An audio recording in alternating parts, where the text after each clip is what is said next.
Hello everyone, and welcome back to another R.I.S.E deep dive. I'm so excited to be here. Are you excited, Mark? I really am. Do you know, the last one was so good. We had some great conversations. And what I think was really good, like you said, the deep dive thing was really, really good to sort of unpick the articles and find out a little bit more. And we got so much, it's jam packed again full of great edu tips and goodness, this publication as well. So really, really excited. And we got something a bit special on this episode as well of the R.I.S.E deep dive, don't we, Kat? Do you want to share a little bit about what that is all about? Yeah, so something extra special this time, ready for our July deep dive, is that we're going to be inviting Rachel Holt on. And the reason we are including Rachel is not only because she's a contributor, but because she is going to be doing some signing in Makaton for us. So during the show, for introducing guests and questions and things, she's going to be signing along so that we can learn a bit of Makaton as we go. Absolutely, and I was really fortunate to view a little sort of training video of Rachel's recently, actually, and she'll be able to tell me actually whether I've got this right or not. And I'll have to stand back a bit because I'm stood up quite here. But tell me if I'm right, Rachel, in the green room. Is it 3 fingers and then 1, 2, 3? And it's just, if you say mum, mummy, or it's all the same. I'm hoping I've got that right. She'll tell me when she comes in. But mum, mummy, mother. You do 3 for each of them, don't you? Yes. Something like that. Yeah. She'll tell us. She'll probably say we've got a hand the wrong way up or something. Good effort though, Mark. I'm trying. We've got some comments in the live chat already, so brilliant to have you join us, Lynn, on YouTube. Hi, Lynn. So welcome. Hope you enjoy the show. Hope you enjoy the show this evening. We got a little bit of a reveal as well, Kat. Should we do that now with the front cover? Yeah, I'm really excited. Should we do that now? Okay, so here we go. Yeah, really excited. And honestly, I mean, I get quite. I mean, Kat is just like, absolutely brimming over when the articles start coming in, and then when the design team start putting it all together. It's a real team effort and their support, with everyone sort of mucking in and putting things together with definitely various bits and bobs that go in there. So here's the front cover. Do you want to talk us through it a little bit with some of the articles that are highlighted on there, Kat? Yeah, so this is our lovely July issue cover that you'll be seeing very soon. We went for a nice kind of really summery feel, obviously ready for the summer. We've got a few highlighted articles on there of many amazing ones. So we've got Cultivating Compassion Through Creativity with Erica Sandstrom, which, well, I don't want to give too much away, but let's just say there's lots of kind of digital learning to be had there, but lots of really interesting bits around kindness and gratitude and things like that. We've got quotes from Aaron Bradbury with his article all about nurturing and how that's really important for making sure that all children in the early years have a really supportive curriculum, including children from LGBTQ plus families. And then we've also got a little quote from Sheetal Smith, who's done an amazing article all about what representation means in today's curriculum and how that can be improved. And there's some little indicators of some of the free resources we've got too. So the video that Mark has already alluded to from Rachel about getting started with Makaton. We've also got one of our popular periodic tables and some things about getting started with your own blog. And that really is just a tiny little peek into all the different things that we all have going on in this issue. That's it. And just to use a popularly used, frequently used word by Al Kingsley, it really is a cornucopia of fantastic articles and professional learning opportunities from a real diverse background right across education from early years right through the age ranges. So yeah, really looking forward to that. But should we've talked about probably about 50 times already. Rather than talking about it, shall we talk with her and bring Rachel onto the show? Welcome everybody, and like you saw as well before from Lynn, if you are watching live, please do us a little shout out, say hello, and if you've got any questions for any of our contributors who are sharing this evening, please do feel free to add those into the live chats, and we'll try and get those questions answered by our guests on the show this evening as well. But for now, let's bring in Rachel. Hi there, Rachel. Hi, Rachel. Hi, Mark. Hi, Kat. How are you? Oh, we're starting already. I love it. Good, thank you. How are you? Oh, I'm brilliant. Thank you very much for letting me come on here. And thank you for putting me on your wonderful front cover of your lovely springtime front cover of the last one. It was fantastic. Oh, you're very welcome. And it was so nice to have you write for us again after how popular your article was and lots of people wanting to learn Makaton. It was really lovely to have you back to do a little video. So absolutely brilliant. So could you start, I mean, obviously we know you're going to be doing some signing for us today, but could you start by telling us a little bit more about you, first of all? Oh, about me? You put me on the spot now. So I've worked for 24 years now in special education.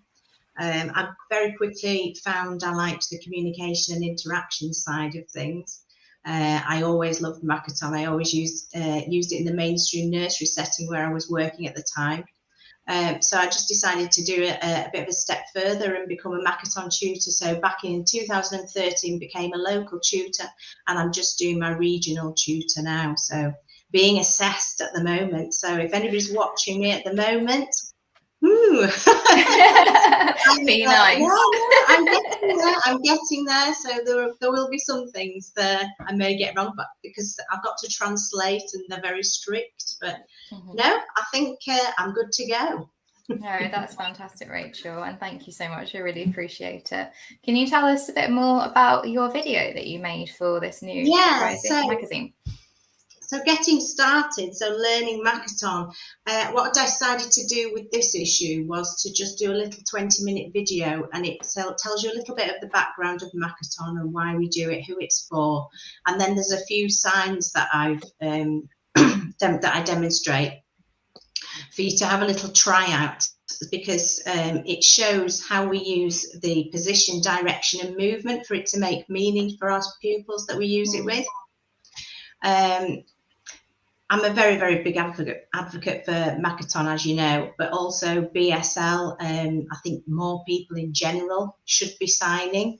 I love what Rose is doing on EastEnders at the moment, but I'm just thinking how amazing would it be on EastEnders if they just did one episode with all of them BSL signing. I think it would be absolutely amazing. I do quite fancy the idea of Danny Dyer doing a bit of BSL, so I'd like to actually have that would be great. But the signs of Makaton, so they are borrowed from BSL, but it's very, very different. There's we use symbols and speech along when we sign, and that's to support communication difficulties, and also with pupils with English as an additional language, it would work really well in schools for their literacy skills as well, because you're using the symbols as well. The sign systems that are devised for BSL, sign supported English, that supports their literacy skills. But for Makaton, we use the keyword signs of a sentence. So it just makes it a little bit more simpler for our pupils that we're working with SEN. I've worked with some pupils that couldn't speak at all. We use Makaton now, and they're now able to speak. So it's been absolutely amazing. So we've given them a voice. So it's been absolutely incredible. And I just want to see it out there more, basically. Yeah, no, absolutely. And it's a really great way to get it out there. And it must be so rewarding being able to see the impact that it has. It really is. It's incredible, really, which is why I love it so much. I mean, I do a lot of other things in my role, but Makaton is my thing at the moment. I've just done one with my daughter, Celebrate by Kool and the Gang, which will be out tomorrow. So have a little look. Love it. Oh yeah, you're singing sign. Yes. Fantastic. No, how do you choose the songs though, Rachel? This is what I've been meaning to ask you. How do you decide which ones? Well, you've got to be very, very careful, and you've got to translate them very, very well. And there actually are some terrible signers out on YouTube, which is why on Makaton, you need to be looking for somebody. We get told we have to put Makaton tutor in brackets, or we have to show the symbol, because if you translate it wrong. So for instance, I did Cover Me in Sunshine by Pink. And we were told we're a lot of time. I've had a lot of time. I've been dreaming of friendly faces. I've had a lot of time. But somebody went with the words, and actually what the words were saying, and it was saying, I've had time to kill. So I've had time to die. We're not talking about somebody dying. We are talking about how we've had a lot of time in COVID to think. We're missing our friends, and we're all going to be back together soon. So it just shows, you just have to be careful, and you need to look out for the right sort of things. But singing hands, obviously, anybody from Makaton, you go with them, really. Yeah, no, absolutely. Well, I wanted to ask you, Rachel, you've written for R.I.S.E magazine a few times now. So as someone who's been involved a few times, could you just share a little bit about, because one of the things we like to try and sort of promote on these deeper dives as well is people trying to get other people who work in education to come and share their ideas, perspectives and experiences and things. So could you just share a little bit about your experience of writing and getting involved with the R.I.S.E magazine? Well, I only did the last one, but it was absolutely fantastic, and Kat's brilliant with her editing and everything. No, you're absolutely brilliant. I just think it's really important. I love the fact that you've got all educations for everywhere. I found everything really, really interesting. It's such a great experience. I loved Leslie Berrington, when you had Leslie Berrington's on about her Hattie and Friends, the one before mine. It was...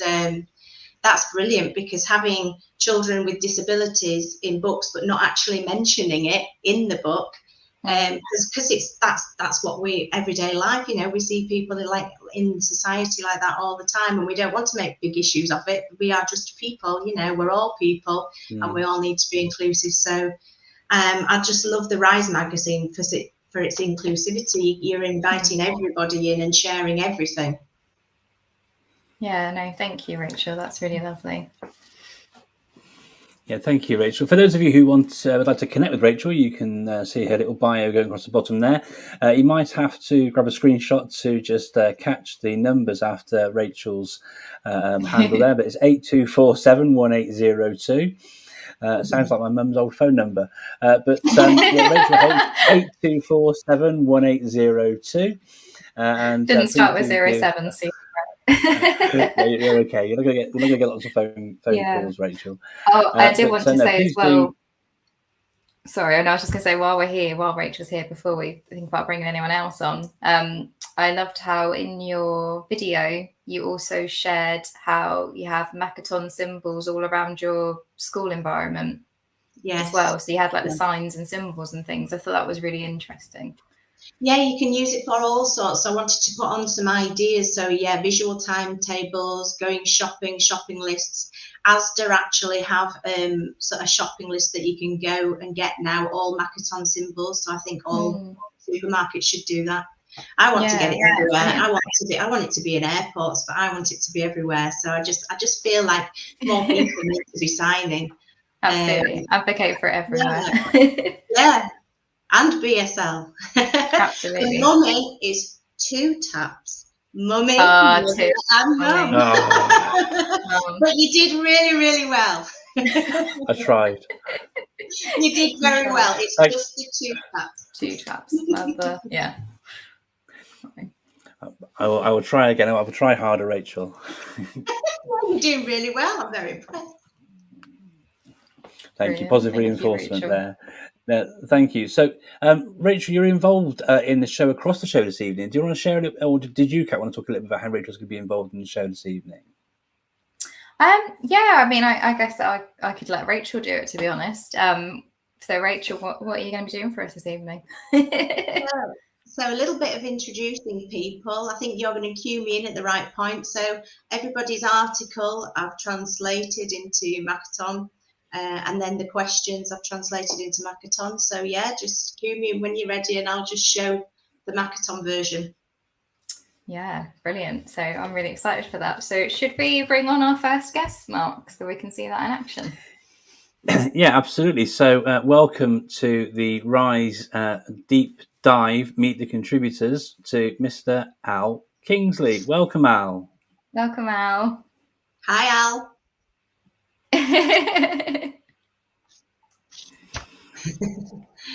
Your microphone's off there, Al. Yeah, I was attempting to do a hello, how are you?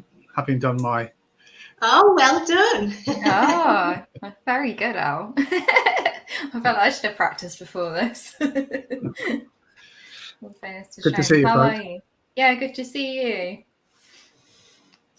Great to Lovely see yellow you, tie. Al. So if you're ready, Al, should we get Rachel to ask you the first question, please? Let's go for it. So, hi, Al. Who are you and what do you do in your work? How long have we got? So, hi, I'm Al. Welcome to our therapy session. My official role at Net Support, one part of my work, is I am Group CEO. So, responsible for some of these crazy people on the show this evening and the bigger picture of us creating technology that hopefully makes a difference and has an impact in schools with young people's learning experiences, keeping them safe online, as well as keeping the techies happy, making all the computers and devices available when they should be. Separately, I'm chair of a multi-academy trust, chair of an alternative provision academy. I am chair of the regional SEND board and also sit on the Regional Schools Commissioners Advisory Board for the East of England. So all paths lead to education and providing opportunities for young people. Fabulous. Great That was a really stuff. good Thanks for summary. sharing that, Al. The truth is, he could actually spend most of the entire show talking about his back catalogue of experiences and various accolades and Absolutely. roles and all the rest of it. So thank you for being so succinct, Al. Our next question is about your article, Rachel. Yeah, so in your article, you're talking about you're celebrating education's superpowers, aren't you? Would you like to tell us about that? I like this. Happy to attempt to. Well, let's start with the most important thing of all. We don't celebrate enough the things that are good about education. We're very quick to critique the areas for development, talk about the challenges that we face, talk about the pressures that there are on both students and staff right now. And we sometimes assume that the skills and attributes that are taken for granted in education aren't unique. But actually, spending time working in both sides, from the commercial and education space, I think there are strands that really are unique, or certainly much more prevalent in the education sector, that we should celebrate more. So the things that I wanted to highlight under my umbrella of celebrating education superpower, and who doesn't want to wear a cape after all, was first and foremost the power of sharing. And why do I highlight that one? Well, one thing I certainly see in the commercial world is that, as a general rule, when we have a great idea or we do something that works really well, there's a natural persuasion to keep it to ourselves. It's our unique bit of intelligence that gives us the competitive one-up on everybody else. And in education, the first default position tends to be, we've done something amazing, or frankly, we've done something that didn't work, and we'll share. We'll share for the benefit of others. And that natural persuasion to share is something that I find hugely refreshing and inspiring. It's one of the reasons why, as a company at Net Support, we get so involved sharing in education, whether it's providing a platform for voice in an audio sense on our podcasts and radio shows, or unleashing these individuals in their creative juices to deliver a magazine that brings together. And of course, there is a little bit of a brackets on the end of that sharing, which is actually by sharing and facilitating sharing, that tends to be where you learn best. It's where you learn most. So by sharing and embracing and giving people a voice, we also learn about the challenges and the opportunities in the sector. The second one, which shouldn't come as any surprise, not least after the last couple of years, is the power of support. And we can think of it in a simple sense of people just taking the time to ask that simple question, how are you? Taking the time to actually just check in with people. I think we often see it in a digital sense with the power of the PLN. We often talk about social media and the risks and harm that it can potentially provide. But we can also, if we're trying to look at the positives, recognize that for many over the last couple of years within the education sector, our PLN was the main source of support and guidance and an ear, and that sense of collective belonging and empathy was something that really resonated. So for me, the power of support is something that I think we can never do too much of, nor is it something that should only be kept and used for times when they're difficult. It should be part of our natural communication and natural persuasion. What are our priorities in our businesses and in our schools and in our homes, frankly? And so that's why I wanted to share that. And then the third one, which kind of feeds in a little bit from the PLN side, is just the strength of our communities. And that resonates both in terms of us as individuals and how we interact and support each other, share, come online at events like this and do these kind of activities. But I'd also argue it's one of the areas where over the last couple of years, schools actually, in responding to the challenges of the pandemic, in adopting and sometimes digital technology, but sometimes the power of just nurture and support, we've actually fostered greater collaboration and dialogue with our communities in the broader sense. So for me, communities kind of fall together. And I think in a way, albeit we're on the next episode of a fairly short run of magazine editions so far, R.I.S.E itself is already becoming a community of people who inspire and want to share great ideas together. So those were the reason for picking those three and just highlighting them as a topic for this edition. Yeah, absolutely. I would echo what you said about R.I.S.E becoming community as well. I mean, our contributors group has already got about 53 people in it, and it just keeps growing. And that's a really lovely space for supporting. So I think you're right. And I loved your quote in your article about how coming together to support others is where those working in education excel. That was really lovely. And I think you're right. Generally, the education space is just very kind of sharing and supportive as a whole. Absolutely. Yeah, I really like the bit as well you shared a moment ago, Al, as well, about not just showing the positive, but showing the things that failed as well, because actually sometimes those can be the things which are the most helpful. So you don't make the same mistakes as each other. I think that's a great share in there, Al. I was representing that based on a vast personal experience I could draw on. We've all been there. No, 100%. So, Rachel, the next question for Al, do you have? Are you ready to ask that question? Yeah, so it's a bit of a tricky one, this one for me. So what does R.I.S.E mean to you, and what's the journey been like for you? Well, I think the first thing that springs to mind when we say what does R.I.S.E mean to me is probably a bit of pride. I'm really proud of it. I think it's a great example of that kind of collective sharing and bringing people together. I think there's a bigger factor as well. One thing that's quite key to our journey in the education space is when you recognize people that can bring extra value and skills and innovation into an organization, you try and embrace that. And I've already alluded to Kat and Mark are two great examples of that, joining the NetSport family.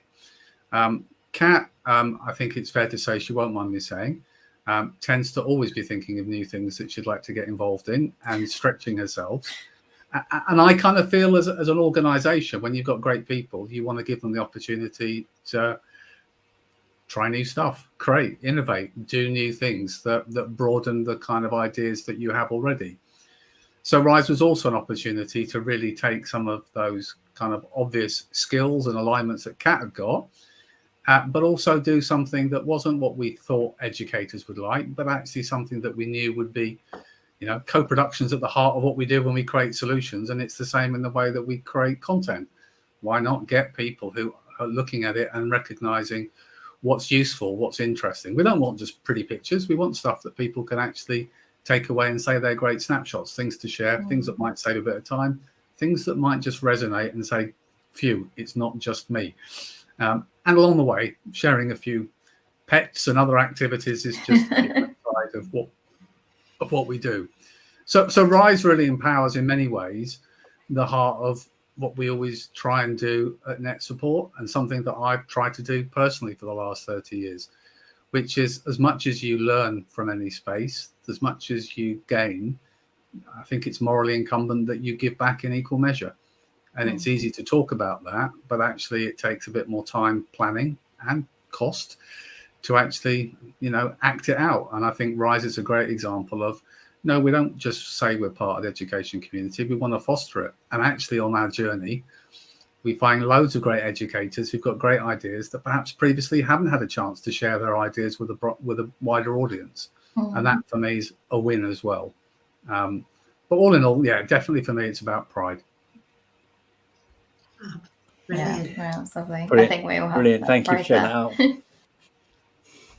Yeah, Yes, and it's something to be really, really proud of as well, isn't it? The fact we're bringing all these things together, bringing people in and giving that opportunity to come along and share, and sharing is caring, as they say, isn't it? And there's an awful lot of people I found in my career in education who can talk a good talk, but it's a different matter to walk that talk at the same time. So the fact that you facilitate the likes of myself and Kat to do these extra activities to support and champion the profession and the whole education community, like I say, it's something to be really, really proud of. So thank you for sharing that as you have. Thank you. There is one more question for you, but you kind of covered it in your response there, Al. So if it's okay with you, did you have a side question for Al at all, Kat? Yeah, so I think I thought it might be interesting for people to kind of know a bit more about. So obviously Al mentioned that, you know, sharing was really important and that was part of why R.I.S.E started, but it might have been interesting to find out a bit more about why kind of Al particularly wanted to do a magazine, because obviously the initial idea was straight away he came up with the let's do this free online magazine, and it might be interesting for people to know why that kind of came to mind for him. Oh, I'm going to have to say this live whilst recorded, am I? Well, the first thing is creating content in a written sense is more accessible for many of our contributors than making time at a particular time to record something. I also think some people don't enjoy being in front of the camera, but are quite happy to go away and craft and curate good advice. I think the other thing is, and I want to stress, I love all education magazines. You're all amazing. Brackets. However, actually, sometimes there are some fantastic people creating great resources that never get the opportunity to get included in magazines and published. Yeah. And one thing I'm always really keen on is we level the playing field. You know, an article stands on the strength of, is it interesting? Is it inspiring? Is it something that'll be useful? Not who it's written by and what their credentials might be. Because last time I checked, we all had 0 credentials the first thing we did. And you know, there on in, it doesn't matter. The best ideas often come from those with least experience because they challenge the norm or push boundaries. So for me, it was a case of, well, let's do something different. There's always an element of, we haven't done one of those before. And I like doing things where we learn. There was also an element of, you know, I thought it was a great platform for you, Kat. I'm still concerned that the next edition is going to be a pop-up book or smell-o-vision or something else that you'll want to enhance it with. But that's part of that creative juices, you know. So that was the real driver for it. And I think the printed word is something that can be shared easily, but with anybody within schools. And it's not something you've got to read on a deadline. You can dip into it when time allows. And time is the most precious commodity of all at the moment for many.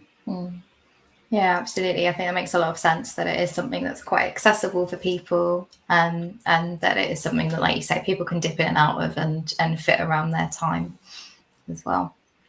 And can I just say thank you to Rachel? I love the fact that we're doing the Makaton this evening. I think that's fantastic. Oh, thank you. Contribution. No, it's brilliant. Did anyone else have any questions for Al, or shall we let him go and enjoy his evening? Well, I think we should let him. Oh, thank you. Bless you, Al. Thank you for your insights. Yeah, thank you so much. I can see that we've got our next guest in the green room, so I think we should let Al off the off any more grillings from us and questions off the hoof. So thanks for joining us and sharing a deeper dive into your forthcoming article, which is just full of positivity about the profession and what we see from educators every single day on social media, on their blogs, in the news, in the classroom, so forth and so on. So thank you for coming on and sharing with us tonight, Al. Thank you. My pleasure. Yeah, thank you, Al. Bye, Al. Bye. See ya. So who's next up then? Oh, so next up, I'm really excited to be introducing Anwara Mughal on to be talking about her article, Classroom Strategies for Developing Pupil Metacognition. So welcome, Anwara. It's lovely to have you with us. Hello, and thank you for inviting me on the show. Of course. How are you? I'm very well, thank you. Good. How's your week been? Very busy. Yeah. Always busy.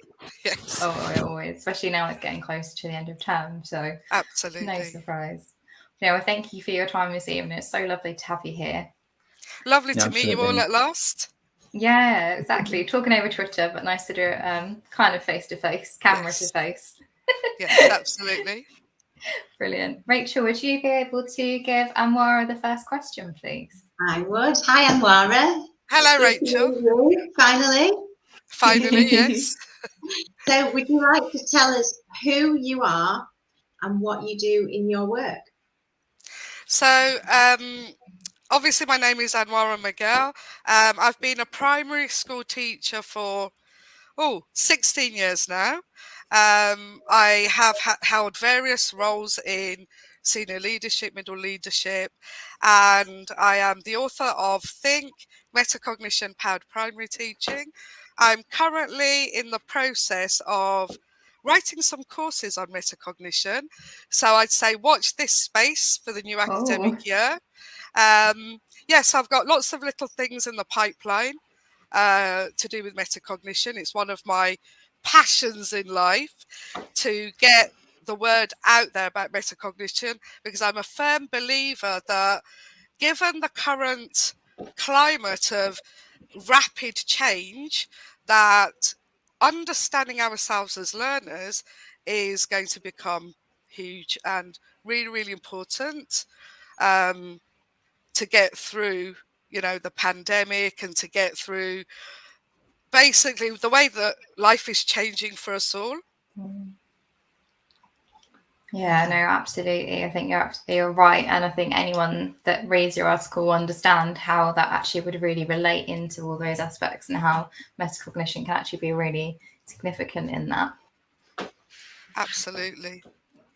I love the way that you defined it in your article as well. I thought you had a really nice kind of simple definition of it, which was that it was a set of behaviours to help you manage, monitor and review your thinking, rather than just kind of what you often see, which is thinking about thinking, which isn't really a very clear definition of what that actually is.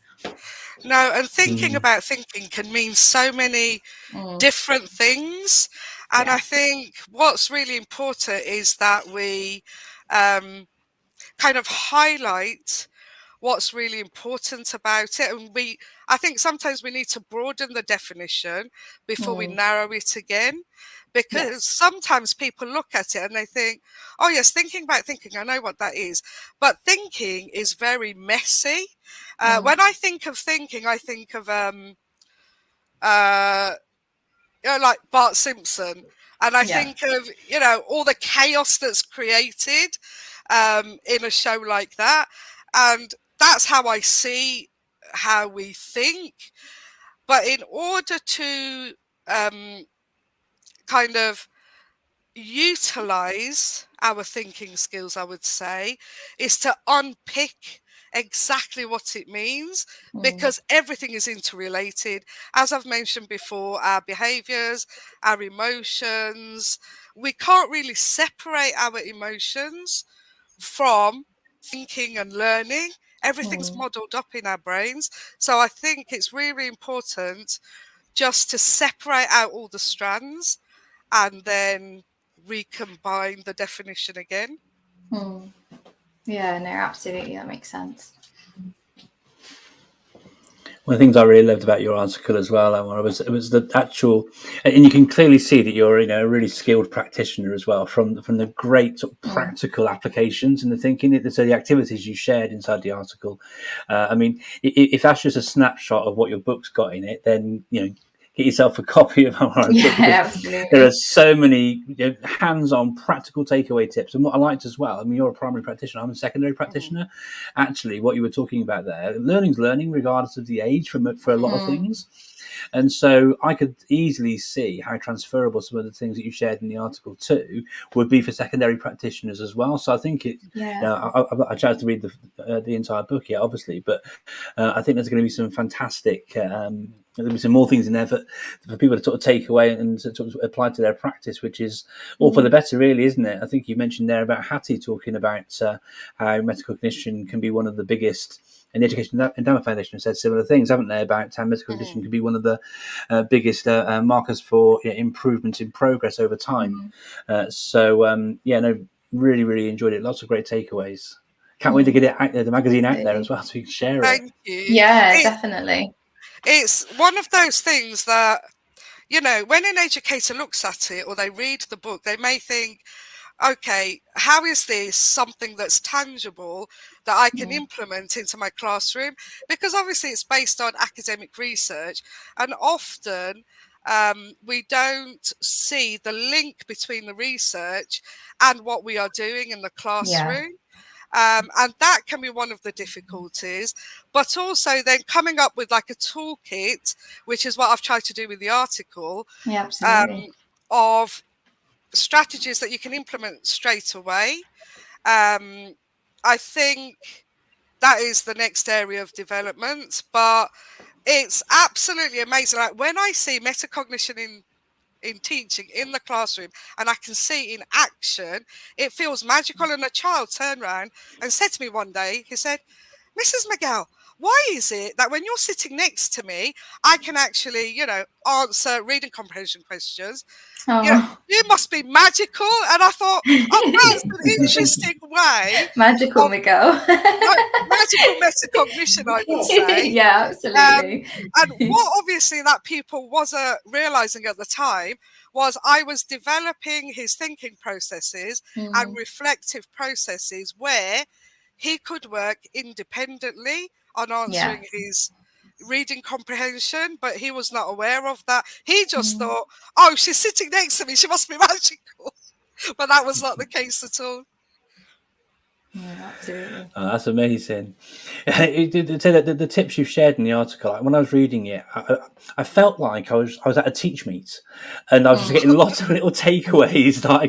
It was like one of the a great teach meet presentation in an article format. It was really, really useful.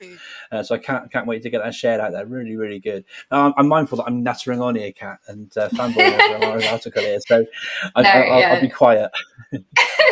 No, it's great that everything connects with you, and I agree about the strategies, and I like how some of them are going to be quite nice for people to be able to actually print out from the magazine as well. So where you've got success strips and things like that. It'd be really lovely to see people printing those out and using them. So perfect. Rachel, would you be able to move on to the next question for us, please? Yeah. So how do you feel about R.I.S.E magazine? Oh, I absolutely love it. I've read a few articles, not only from issue 3, but previously to that as well. And I have to say, the R.I.S.E magazine, as Alice already mentioned, it is definitely inclusive. There's something there for everybody. So in issue 3, I noticed that you've got articles on EdTech, leadership, emotional literacy. I loved Wendy White's Mood Stars article as well. Oh, yeah. Yes. And Toria Bono's article about tiny voice talks. And the last article that I've got to mention is Alan Suey's one, because Alan and myself were colleagues. I didn't realise. Yes, so I absolutely loved reading his article and just seeing him progress and everything. So yes, love it, absolutely love it. No, that's fantastic. Yeah, we love Alan, he's brilliant. And yeah, he's written a couple of things for us now, and that's always been really insightful, for sure. I did not realize you used to work together. That's really cool. Yes, not that long ago either, actually. Really? 2017. Yes. Yeah, no, brilliant. Thank you. Mark, did you have any more questions for Anwara? If any sort of viewers are thinking about sort of signing up and putting an article or an idea forwards, and you'll know, imposter syndrome. We've talked about championing tiny voices there with Victoria's article and what she's trying to do with the Tuesday morning initiatives. What advice would you give to somebody who's sitting at home thinking, I'd love to have a go, but I'm a bit worried. Should I do it? What would your advice be to someone thinking about sharing in the magazine? Well, I've been there myself. My whole writing journey started in 2016, and actually I did have imposter syndrome. I still have imposter syndrome, because often when you're looking at a blank piece of paper, you just don't know where to start. So my advice would be, if you've got an idea for an article or a blog or anything, just have a go, because people like Kat are there to help you go through the editing process, which I found really useful. I mean, I know I've written a book and I've been through that process, but you always suffer from imposter syndrome. Doesn't matter how many times you've done it before, it's always there at the back of your head. So don't worry, there's lots of support out there. If you want someone to read it, DM someone on Twitter. People are always happy to have a read, and just go for it. Just do it. Love it. Great advice. Brilliant stuff. Thank you very much. Thank you. It's brilliant. Yeah, thanks so much for your time as well, Maura. And like we said, we can't wait to share the magazine so everyone can see your article. Thank you so much for having me. I've thoroughly enjoyed this. So thank you. Thank you. Very, very welcome. Enjoy the rest of your evening. You too. Cheers. Bye-bye. Bye. Bye-bye. Bye. So, Kat, before we bring our next guest on, when can people look to get their hands on this next edition of R.I.S.E magazine? If you just joined us, whilst we're having this conversation, I'll just bring up the front cover again. Get a little sneak peek at there. Yeah, no, when good question. Get their hands on that. So it is coming out this month. We will be sharing the date very soon. So all I would say for now is just keep an eye out on Net Support's Twitter channels and mine and Mark's for the date to be released soon. But it will be this month. It will be before the most of you break up for the school holidays. So some lovely beach reading maybe, or a little bit of reading before getting ready to go back to school. Brilliant stuff. You're absolutely right. Although I did read, actually, somebody I know, Jane Bassnett, who's the head of languages at a school, she started her summer holidays at last That's true. Friday. Some people have already started. I couldn't believe it. Fantastic. So, Kat, who's on the show next? Yeah, so next up, last but definitely not least, we are welcoming on Matt Duchene, and he is going to be talking all about his article about group coaching, which I'm really excited to talk to him about. So welcome to the show, Matt. How are you? Hello. Hello. Hi, everyone. Hey. Hi, Matt. Hello. How are you? Good. How are you? I don't know any Matt. I know. Thank you. And I think I know good work. Very good. Good work. There you go. So we can order this one. Yeah, that would be that. Yeah. But I'm good, thanks. How are you all? Yeah, good, thank you. Lovely to have you on. Really good, Matt. I was reading your profile though, Matt, and it was talking about you being like a level 7 coach and all this sort of thing. I was thinking, is it like Pokemon where you get to level up when you've got a certain number of people you've coached? If only it was as glamorous as that. Unfortunately, it's not that exciting. It's just the equivalent. It's a master's level qualification in coaching. That is it in its driest sense. It does sound more fun saying they're like level 7. I know. You've got to catch them all coaches. You just got to catch them. Exactly, capture all the coaching. That's brilliant. I'm loving your background as well. Some lovely artwork and stuff behind you. It's been cultivated over a few years because of the pandemic. All of my work pretty much is on Zoom now, and so I started off in an old conservatory, and I was working in that, and my partner was as well, and then we were doing all these Zoom calls, and then one of his colleagues just messaged Dougie and just said, "You need to sort your background out. Your bookcase is appalling." And then we hadn't really noticed, and so then it became a bit of a mission. And now, because I'm here all the time in this house, I've commandeered one of the bedrooms and turned it into a proper office space rather than perching nice. on a bed with a desk and the dog or the cat coming in, and you know, so yeah. No, brilliant. Oh, thank you so much for coming on. Rachel, thanks for having me. Yeah, no, it's brilliant. Rachel, are you ready to do the first question for us? Hi, Matt. So, hello. Just like to introduce yourself. So, who are you and what do you do in your work? Okay, so well, my name is Matt Duchene. I'm a leadership and executive coach. That's my job full time. So I run my own coaching business, which I've been doing for about 2 and a bit years now officially. So I officially went live October 2019. In a previous life, I was a primary school head teacher. So I trained as a primary school teacher through the graduate teacher program a few years ago as an MFL specialist. And then I just worked through, I live in Whitstable in Kent. So I worked in coastal Kent schools and then became the head of a primary school in the middle of Kent, which was great, was really lovely. But then my head was turned. I wasn't necessarily looking at jobs, but my partner, Dougie, had left education and moved into the charity sector.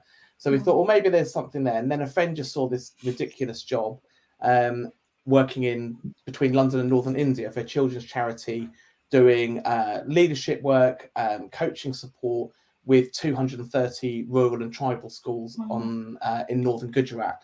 And I thought, well, I'm just going to phone and see what this is. And it was a recruitment firm. So I've never really encountered one of those, having only been a teacher. I'd just done normal school applications. And they said, well, it closes tomorrow and we need a CV by midday. And I thought, well, I don't even have a CV. Like, you know, teaching application forms are just fairly standard. Yeah, exactly. I don't have one. So I phoned my friend and said, I need your CV now.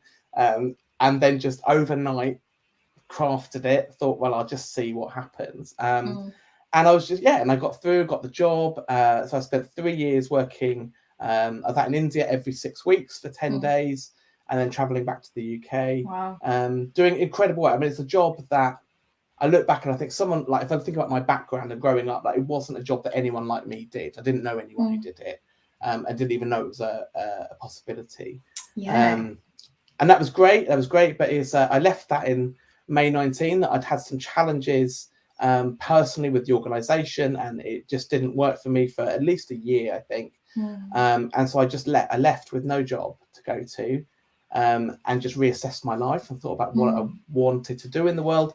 And that's what brought me to this place. So I finished my coaching qualification, didn't know how to do a business, didn't know how to pay tax, didn't know what accountancy looked like, any of that stuff. But I have a really great mentor and I've just learnt it along the way. And in some ways the pandemic was great for the business because I now, I spend my time on Zoom all the time, but it means I can work beyond Kent, which is, you can't really get anywhere from Kent particularly.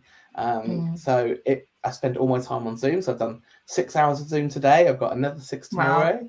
So I do need not to have been to the opticians, and they said you do need glasses. So I need to do that in a couple of days. So I do that, and then I'm also chair of governors at a local infant school, which I've done. I've been the chair since September. Just had Ofsted together, so that's full on as well.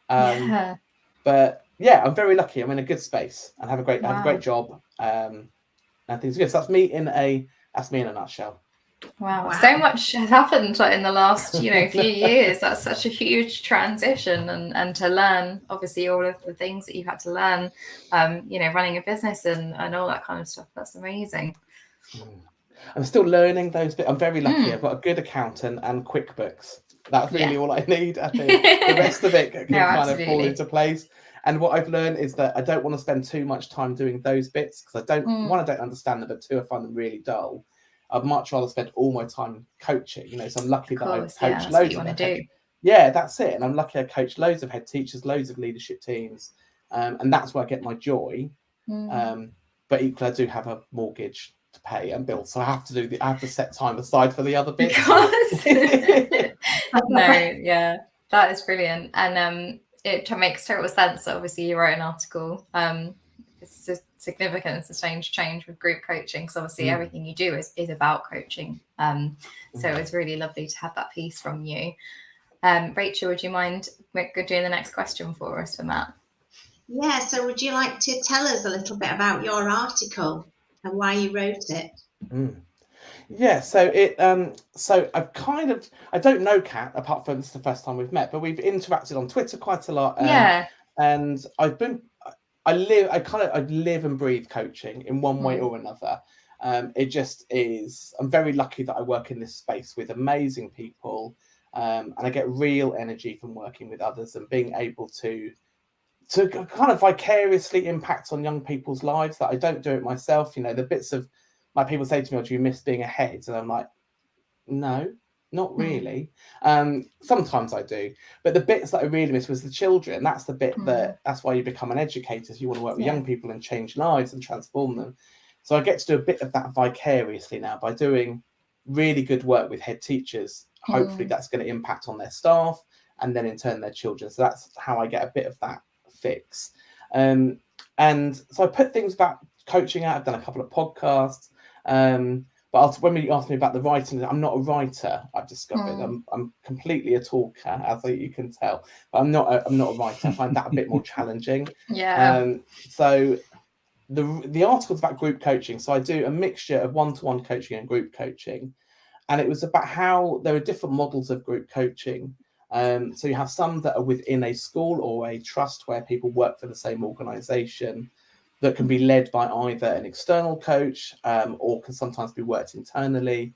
And then the other side is peer group coaching, where you have people that are working at a similar level across the sector, but come together as a group of peers with an experienced facilitator. And that's the two, and I do both, and they both have pitfalls, they both have merit as well. And so the article is about how to consider as an organization why you might consider coaching as a possibility, and then where that could fit for you, either as an individual or as an organization. You know, and everyone who talks to me about coaching, they're thinking about having a coach or setting up a coaching program. The first thing I say to you is, well, why? What do you want to achieve by it? And so if organizations are doing their learning development strategy and I think coaching could be something, coaching isn't a panacea, and it equally can have tangible benefits, but it also can lead to people leaving organizations, for example. So companies or schools have to go into it with their eyes open, saying, we don't know where this might go, but if we want to empower our staff, where could coaching sit within that? And there's something really powerful about a confidential space where people can be honest and authentic and open. That's more challenging within organizations, I think, because you can, and I'll talk about the article, but sometimes it can compound those negative viewpoints. If you have people coming together in a safe space, and I ask them the question about, even an innocuous question, which is how things are going, it can very quickly spiral into a negative space without any action attached to it. And it becomes that kind of moaning space.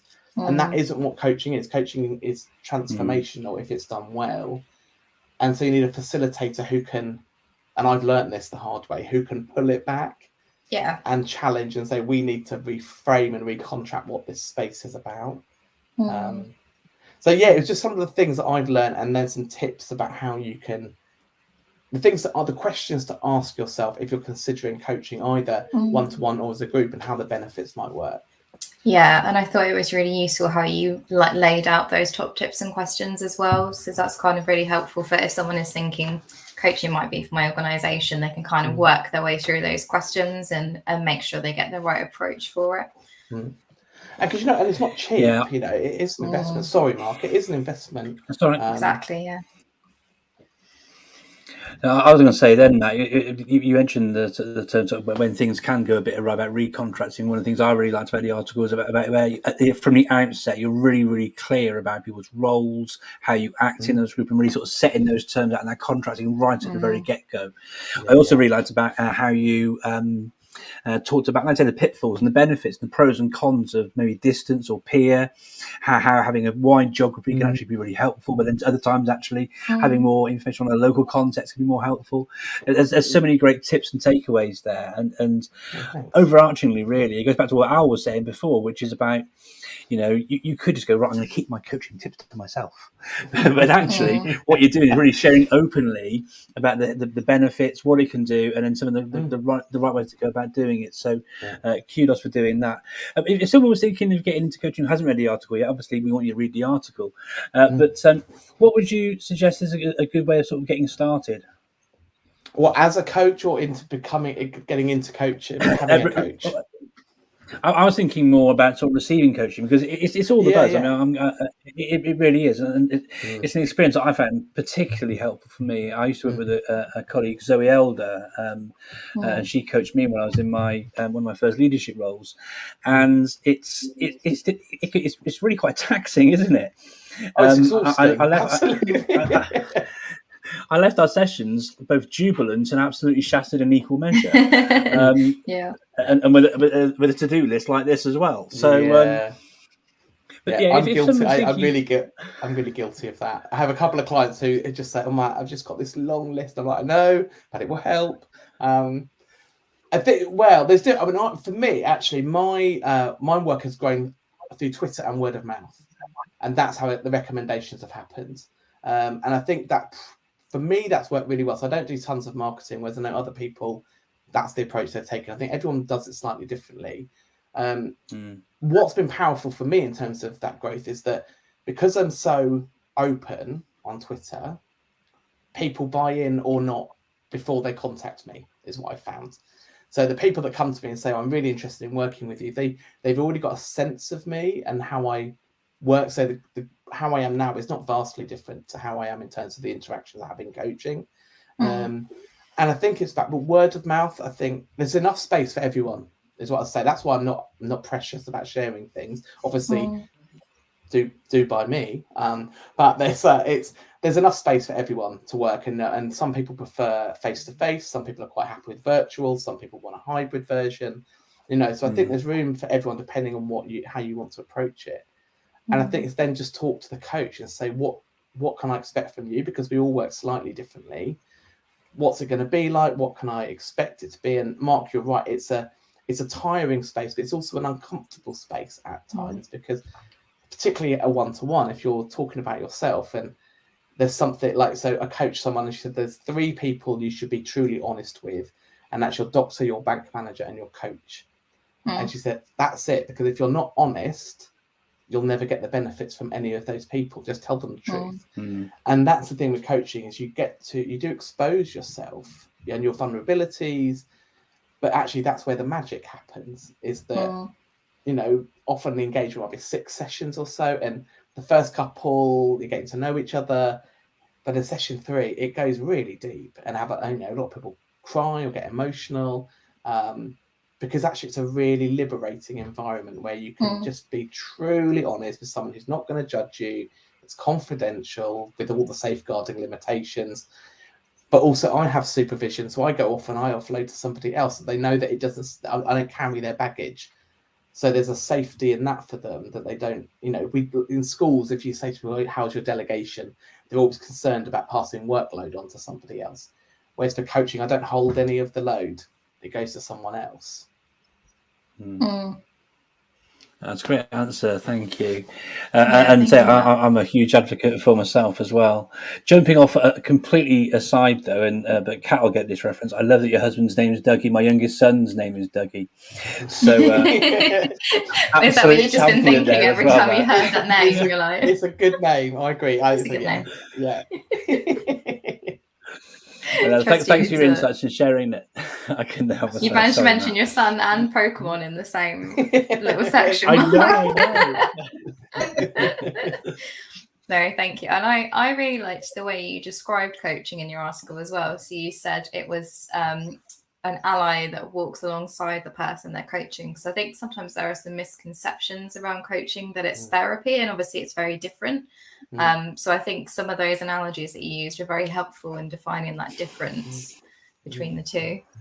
I think it's all about allyship, because you have to trust each other. And then if you get to a place where actually someone feels that you're alongside, it's really lovely doing one-to-one coaching in real life when you're walking. It's a really interesting, it's really different experience, because you're both looking forwards rather than at each other. So it feels not necessarily less threatening, but it has a different dynamic about it. So I've done a couple on the beach with people, and it's really lovely. It just changes the conversation. But if you trust someone, you let them challenge you. And I think that's because coaching is about challenge effectively and stretching thinking. And if you trust someone and you trust their intention, that their intention is they want you to be the best you can be, then you receive the challenge differently because they're not threatening you. And that's where it's a great environment to work in. Because you are the ally. You want them to be the best they can be. And sometimes that means giving hard messages. Sometimes that means reflecting back behaviours that might be less than helpful. But it's equally about championing. I can't even say the word. You know what? Being their champion, and so they can, so they can move forwards. Yeah, no, absolutely. That's brilliant. Thank you. Thank you, Matt. We got some comments from our live viewers. Lynn's just saying hi, Matt. So thanks for joining us and being with us throughout the show. Lynn. Hey, Lynn. Lynn. Al was true to his word as well. And again, reinforcing that whole talking the talk as well as walking the walk. He's also added in, people to be honest with, the doctor, bank manager, coach, and of course yourself. Yeah, absolutely. Yeah. Definitely. Thanks for continuing to join us there, Al. Thank you very much indeed. Yeah, thank you. So, Kat, over to you, but I'm just jumping in with those ones there. No, yeah. Rachel, would you mind giving us the last question, please? So just to finish off then, Matt, so how did you feel about writing then for R.I.S.E? What's your experience of it? Often I find myself agreeing to things and then a couple of weeks later thinking, why on earth did I say yes? But then I do it anyway. I feel the fear and I lean in and I'm like, I can do this. I think for me, I would describe it as a really typical left-handed summer-born boy. So it was my birthday yesterday. So I'm typical, don't like writing. I like reading particular genres, which is of books, which are mainly serial killer. And I all the time, I'm obsessed. And Dougie's an ex-English teacher, so he'll say you might want to read other things. I'm like, we'll see. So I don't come to the writing process that naturally. And you'll know, I was tight with I do work to a deadline as well, and sometimes beyond the deadline with writing bits. But I just have techniques now. So I use the Pomodoro, where I just do 20 minutes, 30 minutes max, intense writing. And then I have 3 or 4 minutes where I come away from my desk, and then I do it over a space of a few days. So I know that my attention span doesn't enable me to stick with the writing. So I figured out techniques for me that help me. So I think for people who are considering it, if you're not a writer, if you don't like blogging, you find writing a bit more of a challenge, give it a go, because actually it's not as stressful as you think, and everyone has a point of view and something to share. And the last one was a bit about imposter syndrome, and we all have those moments where we think what have we got to say, and is anyone going to read it? Well, if they don't read it, they don't read it, but don't let that stop you putting it out there anyway, because there may be somebody for whom that resonates with really clearly, and you might do something transformational for them. Even if you don't, at least you've been brave enough to do it. So I think it was a really lovely process, but it's one that I just have to, I'm learning it as I go along. So I think there's more writing in me, but maybe not just yet.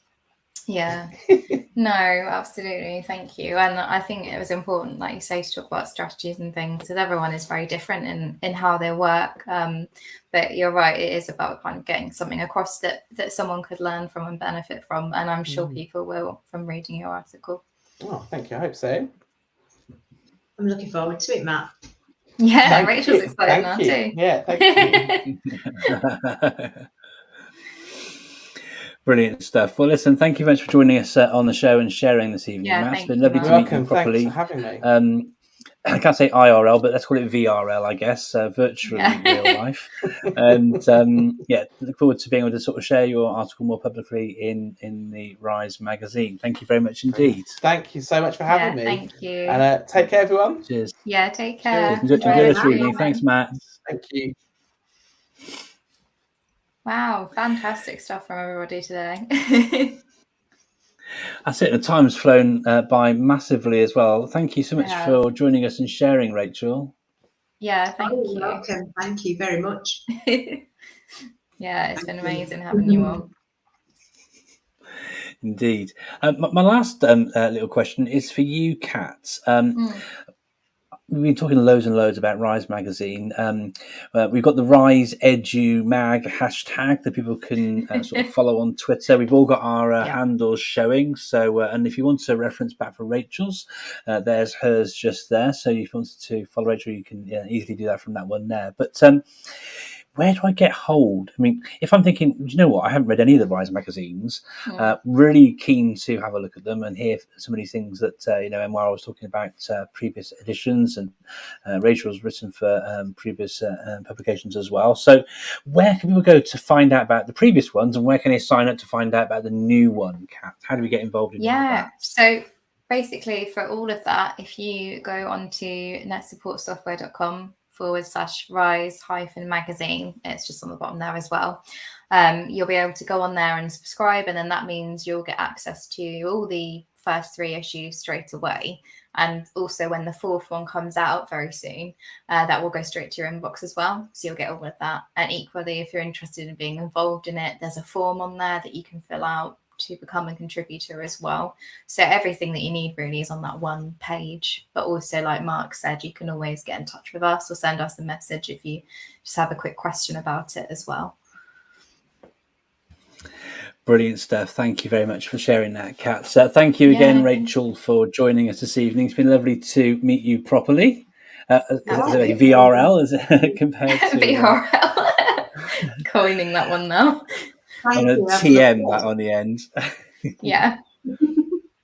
It's been brilliant. Thank you so much. If anybody wants to learn Makaton as well, in January time, I should be up and running. So if you just DM me on, look out for things on Twitter. I'll be advertising when I'm doing online training. So yeah, that's very exciting, Rachel. I look forward to supporting you. Brilliant. All right. Well, thank you both so much. And everyone that's watching, thank you for watching. We can't wait to announce the magazine release soon. Yeah, brilliant. Thank you very much indeed, everybody. I look forward to hearing your thoughts on the magazine when it comes out. And I'm pretty sure we'll be doing another R.I.S.E deep dive with the next edition. And it comes out in the start of the next academic year as well. So from me and everyone else, I'm sure, thank you very much for joining us, and catch you soon. Cheers. Thank you. Bye. Bye. Bye.